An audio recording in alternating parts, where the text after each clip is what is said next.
வாமா. வேணி எப்படி இருக்க? நல்லா இருக்கேன் மாமா. இந்த மாதம் 4 முகூர்த்த நாள் இருக்கு. நீ சொன்னினா நாளை குறிச்சிடுவேன், மண்டபத்துக்கு காசு கட்டிடுவேன்.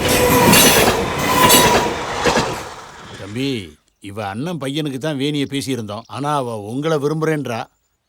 நானும் என் பொண்ணுக்கு வசதியான வாழ்க்கையை அமைச்சு தரணுங்கிறத விட அவள் விரும்புகிற வாழ்க்கையை அமைச்சு தரத்தான் நினைப்பேன். ஆனால் அந்த வாழ்க்கை பிரச்சனை இல்லாததாகவும் இருக்கணும்ல. என்னங்க சொல்கிறீங்க? நான் ஒன்று கேள்விப்பட்டேன் தம்பி. இது நீங்களும் உங்கள் அண்ணியும் 2-3 வருஷமாக ஒரே வீட்டில் வாழ்கிறீங்களாமே. ஆமாம், அதுக்கு என்ன இப்போ?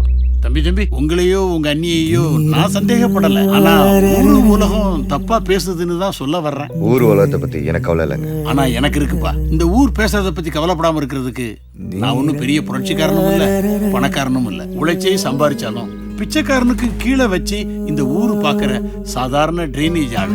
எங்கே அப்படி சுற்றி வளர்க்குறீங்க? உங்களுக்கும் என் மேலே சந்தேகம், அதனால உங்கள் பொண்ணு என்னை கட்டித்தர மாட்டீங்க, அப்படி தானே? ஆமாம், அப்படித்தான் வச்சுக்கேன்ப்பா. அதுக்கு என்ன இப்போ?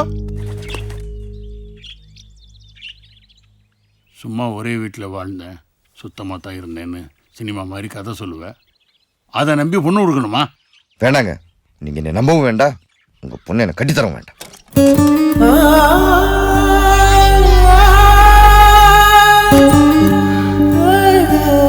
அப்பா கிட்ட எதுக்கு அப்படி பேசிட்டு வந்த? உங்க அப்பா ரொம்ப தப்பா பேசினார் வேணி. அவர் இடத்துல யார் இருந்தாலும் கேட்கத்தான் செய்வாங்க. நீதான் கொஞ்சம் விட்டு கொடுத்து போயிருக்கணும். யாருக்காகவும் என் அண்ணியை விட்டு கொடுக்க முடியாது. அப்படி இருக்கிறவன் எதுக்கு என்ன கட்டிக்க ஆசைப்படணும்? அவங்களே கட்டிக்கிட்ட. இன்னொரு வார்த்தை அண்ணி பத்தி தப்பா பேசுனேன். அவங்களே கட்டிக்கிட்டு அழுன்னு தான் சொல்ல வந்தேன். என் அண்ணி ரொம்ப பாவம் வேணி. வசதியான வீட்டில் பிறந்தவங்க. என் அண்ணனை காதலிச்சதால வீட்டை எதிர்த்து கல்யாணம் பண்ணிக்கிட்டாங்க. என் அண்ணி வீட்டுக்கு வந்த பிறகுதான் வெறும் அண்ணன் தம்பியை வாழ்ந்துட்டு இருந்தாங்க. ஒரு குடும்பமாக வாழ்ற சந்தோஷத்தை முறை அனுபவிச்சோம். அவ்வளோ சந்தோஷமாக நாங்கள் இருந்ததே இல்லை. ஆனால் அந்த சந்தோஷம் ஒரு மாதம் கூட நிலைக்கல. ஒரு நாள் எங்கள் அண்ணன் ட்ரெயினில் அடிப்பட்டு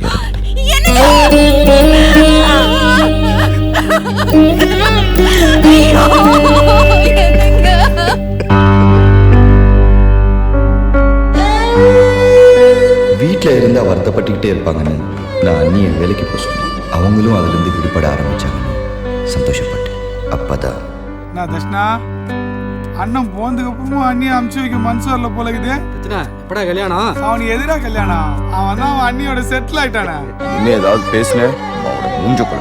ஏய், எதிராக கோபப்படுற? ஒரே வீட்டுல கொடுத்த நடத்துறீங்க, உங்களுக்குள்ள வந்திருக்க என்ன நிச்சயம்?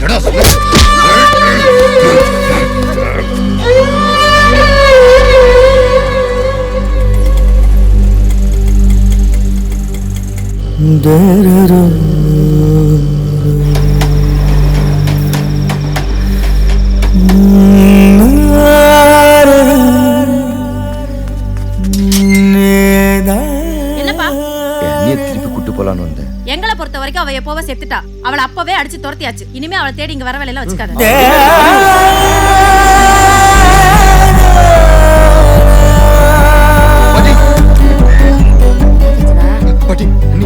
நீதான காலையில கூட்டிக்கிட்டு போன.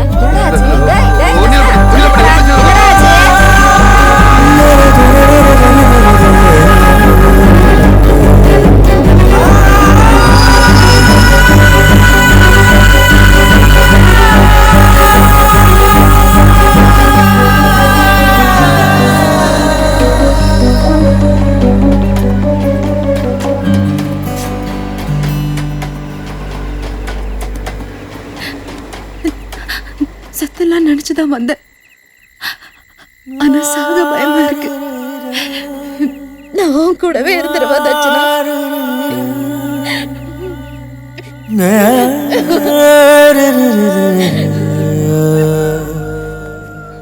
போய் விடுற மாதிரி விட்டு திரும்பவும் கூட்டின்னு வந்துட்டான் போல. அண்ணி இல்லாம அவனால ஒரு நாள் கூட இருக்க முடியாதா? டேய், உன் அப்பா செத்துட்டா உங்க அம்மா வீட்டை விட்டு வெளியே அனுப்பிச்சிடுவியா?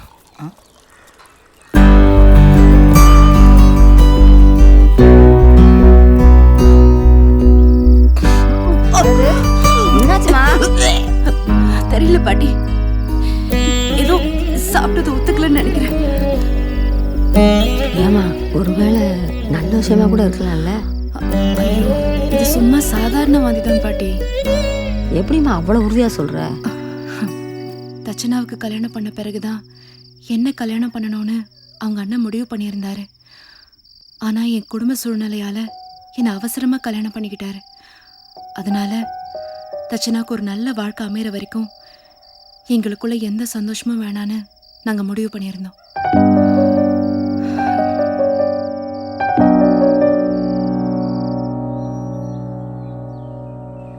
இப்போ சொல்லுவேடி, யாருக்காகவும் என் அண்ணியை விட்டு கொடுக்க மாட்டேன்னு நான் சொன்ன தப்பா? யாரு வளரா? என்னம்மா இந்த நேரத்தில் இங்கே? ஒன்றும் இல்லை பாட்டி. நான் இப்படி ஒன்றும் இல்லைன்னு சொல்ல ஆரம்பிச்சு 40 வருஷம் ஆச்சு. ஆமாம்மா, நானும் புருஷனை இழந்தவ தான். கையில் ஒரு குழந்தையோட நான் விதவையா நின்னப்ப எனக்கு வயசு 19. எங்கள் காலத்தில் ஒரு பொண்ணு விதவையாக வாழ்கிறது கொடுமையான விஷயம்மா. பொட்டு வைக்கக்கூடாது, பூ வைக்கக்கூடாது, பொது இடத்துக்கு போகக்கூடாதுன்னு சொல்லி 19 வயசு வரை சந்தோஷமாக வாழ்ந்த ஒரு பொண்ணை திடீர்னு ஒரே நாளில் ஜடமாக மாறணும்னு அந்த உலகம் எதிர்பார்த்துச்சு. அது என்னால் முடியலம்மா. திருட்டு ரயில் ஏறி கை குழந்தையோட நான் மெட்ராஸ்க்கு வந்துட்டேம்மா. 60 வயசு ஆனாலும் ஒரு ஆம்பளைக்கு பொம்பளை தோணை தேவைன்னு நினச்ச எங்கள் காலத்தில் ஒரு பொம்பளை மட்டும் தனியாக வாழ்ந்துடுவான்னு அவங்களாவே முடிவு பண்ணிட்டாங்க. ஆனால் நான் இன்னொரு கல்யாணம் பண்ணிக்கணும்னு கூட ஆசைப்படலை. என் குழந்தைய வளர்த்து கரை சேர்க்கணும்னு தான் நினச்சேன். அதுக்கு நான் மட்டும் கஷ்டம் இருக்கேன். பாட்டி பரவாயில்லம்மா, உனக்கு கடவுள் மாதிரி தட்சணா இருக்கா. இப்போ சொல்கிறேம்மா, உன்னை தட்சணா வற்புறுத்துற மாதிரி அப்போ யாராவது என்னை இன்னொரு கல்யாணம் பண்ணிக்கோன்னு சொல்லியிருந்தா கட்டாயம் நான் செஞ்சுருப்பேன். ஆமாம்மா, இந்த பூமியில் இருக்கிற ஒவ்வொரு உயிரும் சந்தோஷமாக வாழணும்னு தான் துடிக்குது. அதுக்கு நாம் மட்டும் விதிவிலக்கு இல்லை. உன் மனசு எனக்கு புரியுதுமா. உன் புருஷன் இருந்த இடத்துல இன்னொருத்தனை உன்னால் நினச்சி பார்க்க முடியல. ஒன்று கேட்கட்டா? என்னதான் உன் புருஷன் கூட பிறந்த தம்பியாகவே இருந்தாலும் நீ விதவியா நின்னப்ப தட்சிணா உனக்கு பழக்கமில்லாத வேத்தாம்பளை தானே. அப்படி ஒரு ஆம்பளை கூட ஒரே வீட்டில் வாழ முடியும்னு நீ நினச்சி பார்த்துருப்பியா? ஆனால் 4 வருஷமா வாழ்ந்துக்கிட்டு இருக்கல. எப்படி? ஏன்னா அவனை உன் கூட பிறந்தவனாவே உன் மனசை ஏற்றுக்கிருச்சு. எதுவுமே நம்ம மனசு எப்படி நினைக்குதோ அப்படிதாம்மா. ஒன்றே ஒன்று தெரிஞ்சுக்க, நீ இன்னொருத்தனை கல்யாணம் பண்ணிக்கிறதால உன் புருஷன் மேலே நீ வச்சிருந்த அன்பு பொய்யுன்னு ஆயிடாது. யோசிச்சு பாரு, நாம் வாழ போகிறது ஒரு தடவை தான். அதை எப்படியாவது சந்தோஷமாக வாழ்ந்துடணுமா. நல்ல முடிவோட கோயிலை விட்டு இறங்கு.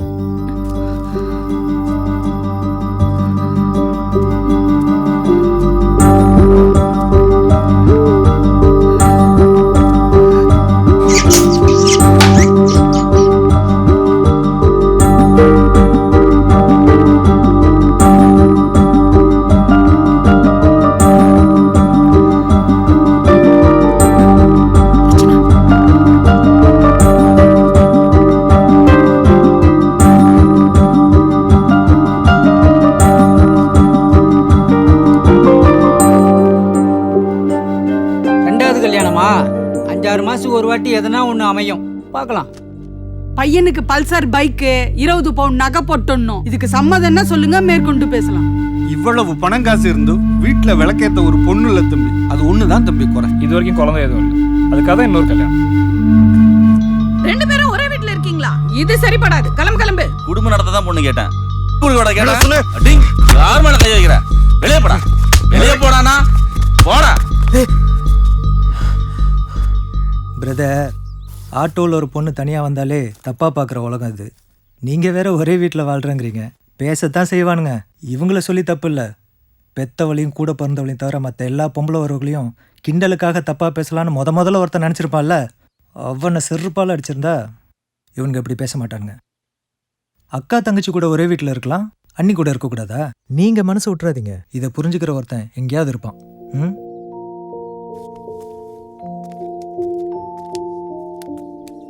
அண்ணே, என்ன பிரதர்? உங்களுக்கு பிரதர், நீங்கள் என்ன கேட்க வரீங்கன்னு எனக்கு புரியுது. சாரி, என்னால் முடியாது. சேச்சே, நானும் அதுக்காக தான் சொல்கிறேன்னு நினைக்காதீங்க. உண்மையை சொல்லணும்னா நான் கொஞ்சம் கடனில் இருக்கேன். எவ்வளோ கடன்? அது உங்களுக்கு தேவையில்லாத விஷயம். நான் கடன்காரன் தான், கையால் ஆகாதவன் கிடையாது. வேலை இருக்குது, வரேன் பிரதர். தம்பி, என் புள்ள ஏதாவது கோபமா பேசியிருந்தா தப்பா நினைச்சுக்காதப்பா. ஐயோ பரவாயில்லம்மா, அதெல்லாம் ஒன்று. சொந்தமா ஆட்டோ ஓட்டி நல்லா சம்பாரிச்சுன்னு இருந்த புள்ளதான் இப்போ கடனாளி ஆயிட்டான்ப்பா. ஏம்மா? என்னாலதான்ப்பா. 2 வருஷத்துக்கு முன்னாடி எனக்கு மாறு புத்துநோய் வந்து ரொம்ப முடியாம போயிட்டேன். என் பிள்ளை ஆட்டோவை வித்து அங்க இங்கன்னு 5 லட்சம் ரூபாய் கடன் வாங்கி என் உசுரை காப்பாத்தினான். ஆனா இப்போ அதே ஆட்டோவை வாடகைக்கு வாங்கி ஓட்டி மாசம் மாசம் வட்டி கட்டிட்டு இருக்கான்பா. கேட்க தயக்கமா தான் இருக்கு. எப்படியாவது என் பிள்ளைகிட்ட பேசி சம்மதிக்க வைக்கிறேன். உன்னால அவ்வளவு பணத்துக்கு ஏற்பாடு பண்ண முடியுமா? தெரியலம்மா, ஆனால் முயற்சி பண்ணுறேன். எனக்கு முயற்சி பண்ண முடியும். வேண்டாம், 5 லட்சம் ரூபான்றது உனக்கு அவ்வளோ அசால்ட்டா போச்சா? மாப்பிள்ளை பிளைனா ஓட்டுறான், ஆட்டோ தானே ஓட்டுறான். பல நாள் பழகினவங்களே என்னையும் அண்ணியும் தப்பாக பேசும்போது பழகுனா 10 நிமிஷத்தில் எங்களை புரிஞ்சுக்கிட்டாருண்ணே. இப்படி ஒரு நல்லவருக்கு என் அண்ணியை கட்டித்தரணும்னு நினைக்கிற தப்பானே? தப்புன்னு சொல்லலடா, உன் நிலைமை புரிஞ்சுக்கணும் தான் சொல்றேன். சொந்தமா தொழில் பண்ணி சம்பாதிக்கிற எனக்கே மாச கடைசியில் ஒரு 1000 ரூபாய் கையில நிக்க மாட்டேங்குது. என்கிட்ட சம்பளம் வாங்குற உனக்கு என்னடா மிஞ்சம்? ஒண்ணும் இல்லாதவனை நம்பி எவனும் 1 ரூபாயோட கடன் கொடுக்க மாட்டான். அப்புறம் பணத்துக்கு என்ன பண்ணுவ? திருடுவியா? திருடணும்னு முடிவு பண்ணிட்டா 5 லட்சம் ரூபாய் சின்ன பணம் தான். ரோட்டில் போற பொம்பளைங்கிட்ட 10 பவுன் சங்கிலி 2 அறுத்தா போதும். ஆனா தப்பு பண்ண தைரியம் இல்லாத உன்ன மாதிரி ஆளுக்கு அது போகாத ஊருக்கு வழி. அதுல போய் உன் வாழ்க்கையை கெடுத்துக்காம உன் நிலைமைக்கத்தை வேற மாப்பிள்ளைய உங்க அன்னைக்கு தேடுற வழியை பாடுறான். தம்பி, என்னப்பா டல்லா இருக்கா? ஏதாவது பிரச்சனையா? ஒன்றும் இல்லைண்ணே. அப்படியா? வாழ்க்கையில் பிரச்சனையே இல்லாதால இப்போதான்ப்பா பார்க்குறேன். நீ ஏதோ கஷ்டத்தில் இருக்கங்கிறது உன் மூஞ்சிலே தெரியுது. சொல்லுப்பா, என்ன விஷயம்? அன்னி கல்யாணத்துக்கு அவசரமாக 5 லட்ச ரூபா பணம் தேவைப்படுது. நீங்கள் ஏதாவது? நீ இருக்குது சொந்த வீடா? இல்லைண்ணே, வாடகை வீடு. உன் பேரில் வேறு ஏதாவது ப்ராப்பர்ட்டி? இல்லைண்ணே. சாரிப்பா, ரொம்ப கஷ்டம். என்னால் ஒன்றுமே பண்ண முடியாது. ஆனால் தம்பி, ஒரு வழி இருக்கு. என்னண்ணே? உன்னால் பண்ண முடியுமான்னு தான் யோசிக்கிறேன். பரவாயில்ல, எதுவாக இருந்தாலும் சொல்லுங்கண்ணே. உக்கார். தம்பி, இது பேருக்கு தான் ஃபைனான்ஸ் கம்பெனி, ஆனால் உள்ளுக்குள்ளே நடக்கிறது கள்ள நோட்டு பிஸ்னஸ். நீ ஒரு 100 ரூபாய் நல்ல நோட்டு கொடுத்தனா நான் 3 100 ரூபாய் கள்ள நோட்டு கொடுப்பேன். வேண்டாண்ணே. ஏன்பா? என்னால் முடியாதுண்ணே. அதான் ஏன்? தப்பான தொழில் என்னால் பண்ண முடியாதுண்ணே. நீ ஏதோ கஷ்டத்தில் இருக்கேன்னு தான் சொன்னேன். அதுக்கு மேலே உன் விருப்பம். தம்பி, ஒரு நிமிஷம். நான் உங்ககிட்ட சொன்ன விஷயம் நமக்குள்ளேயே இருக்கட்டும். மறந்தும் கூட வெளியே மூச்சு விட்றாத. விஷயம் வெளியே தெரிஞ்சது 2 பேருக்குமே நல்லதில்லை. அண்ணா, இவன் தேர மாட்டான்னு நான் தான் அப்போவே சொன்னேன்ல. டேய், அவன் மனசுக்கும் புத்திக்கும் நடுவில் குழம்பி இருக்காங்கிறது அவன் கண்ணுலேயே தெரியுது. புத்தி சொல்கிறத மனசு எப்போ கேட்குதோ அப்போ அவன் வருவான் பாரு.